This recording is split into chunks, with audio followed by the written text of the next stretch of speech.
EMI में कमी का इंतजार कर रहे लोगों की ये मुराद फिलहाल पूरी नहीं होगी। दरअसल 6 से 8 फरवरी तक चलने वाली आरबीआई की मॉनेटरी पॉलिसी कमेटी की बैठक में ब्याज दरों में लगातार छठी बार कोई बदलाव ना किए जाने का अनुमान है। फिलहाल रेपो रेट 6.5% पर है और ये 8 फरवरी 2023 को 25 बेसिस पॉइंट की बढ़ोतरी के बाद से एक साल से इसी स्तर पर बना हुआ है और रिटेल महंगाई दर को 4% के लक्ष्य के करीब लाने के लिए इसमें कोई कमी नहीं किए जाने के आसार है। इसके पहले अमेरिकी फेडरल रिजर्व ने भी बेंचमार्क दरों में कोई बदलाव नहीं किया था। वहां पर भी ब्याज दरों को 5.25 से 5.5% पर बरकरार रखा गया था, जबकि मार्केट का अनुमान था कि अमेरिकी केंद्रीय बैंक इस साल मार्च से ब्याज दरों में कटौती शुरू कर सकता है। भारत में ब्याज दरों में कमी होने के आसार इसलिए भी नहीं है क्योंकि यहां पर दिसंबर में महंगाई दर 4 महीने के उच्चतम स्तर 5.69% पर पहुंच गई थी।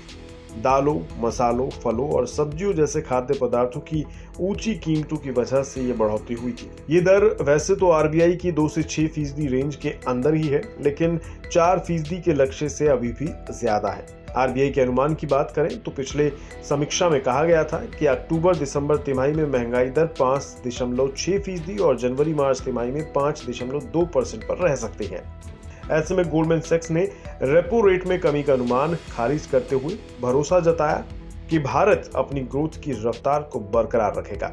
आरबीआई ने 2023 से 24 के लिए भारत की विकास दर का अनुमान 7% रखा है। वहीं वित्त मंत्रालय की हालिया समीक्षा के मुताबिक देश आने वाले वर्षों में 7% से ज्यादा गति से ग्रोथ दर्ज कराएगा और अगले 3 साल में ये $5 ट्रिलियन के साथ दुनिया की तीसरी सबसे बड़ी इकोनॉमी बन जाएगा।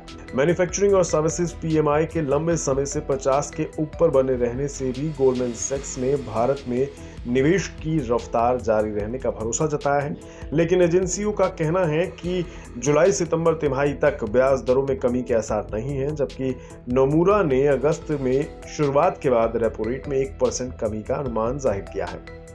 हालांकि माना जा रहा है कि बैंकिंग सिस्टम में नकदी संकट को आसान बनाने के लिए आरबीआई कुछ ऐलान कर सकता है।